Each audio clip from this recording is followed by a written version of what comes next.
So in the last 10 years, for example, you took a bunch of B2C examples, and one of the things which has been very core to many of the B2C products is product-led motion, right? And this is one area which is extremely cross-functional, where you also have a lot of marketing coming in, there is a lot of product analytics coming in. And what I see is that especially somebody who's newly getting into it is like thoroughly confused in terms of what is product analytics versus what is marketing analytics. Can you do a little bit of double down on that? So the way I say is product analytics versus marketing analytics, it is like an elephant, which is called digital analytics. If a product manager looks at it, he calls it product analytics. If a marketing person looks at it, he says it's marketing analytics. But the core of it is the digital analytics to understand who is coming to your website or app, how they are traversing, how they are converting, how they are repeating. So the fundamentals and in fact the tools are also same for this, but the objective is a little bit different. The objective of a marketing person is to get traffic, is to build visibility and get it into the system, not even just get traffic, get relevant traffic who might be the ICP or the profile for the product. The job of a product analytics guy is to see once the traffic is there, is the conversion happening and how is the customer navigating it. Now, the role of a product analytics becomes much more different in a non-e-commerce company. In an e-commerce company, it's more of a transaction. You come, buy, go, thank you, repeat. But when you are a usage-driven or a productivity app, the product analytics need becomes much, much higher. Or say a stockbroking app, or say Spotify. So Spotify may be like he has to use it every day. So he will always work on how does it work. But for a company like D2C company, product analytics is not much needed because it's more of a transaction. You are a Shopify stuff. So product analytics, so somebody who says I only know product analytics, I don't know marketing analytics, it's not true.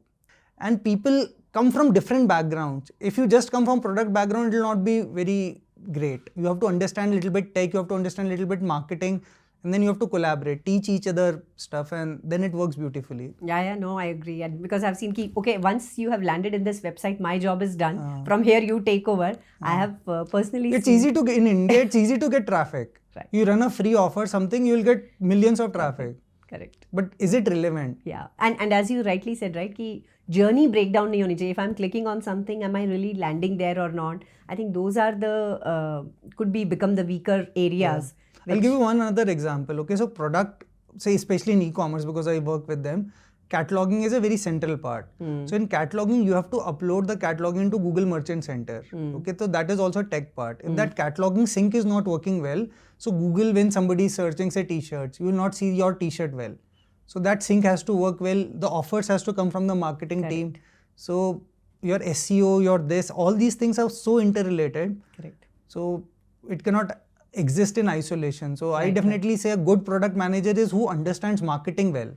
Exactly, including your content marketing, like the SEO part, right? Whatever for example, if I'm a job description portal, all the JD that I have put in, is it being searched relevant when somebody is looking for a job? Is it bubbling up? Because only then you take it to the relevant job portal and make the customer apply or register for it. Yes. Right. So do you have any recommendation on resources that people can look at or refer to for improving their product analytics or marketing analytics? So see, one is you can learn from the tools. So you can start with a tool that there are these top tier tools which is like Adobe Analytics, Google Analytics, then product analytics tools are Mixpanel, Amplitude. They have very good information of how you can use the tool. Then there are experts who talk about it. I also host master classes on marketing analytics and product analytics. If somebody is interested, they can definitely express interest and we can host something for them. Sure. So yeah, there is a lot of like one has to be more curious to learn, and what I see is learning from books versus learning from people who have done, that's more faster to learn. It's much faster. I mean, personally for me, if you ask me, most of my experience had been more B2B, of course, some amount of B2C. But I think in the last 2.5 years working with the B2C product and the very deep intertwining of one working others and the impact they can have on each other has been a huge learning curve personally for me. So I completely resonate with what you're saying.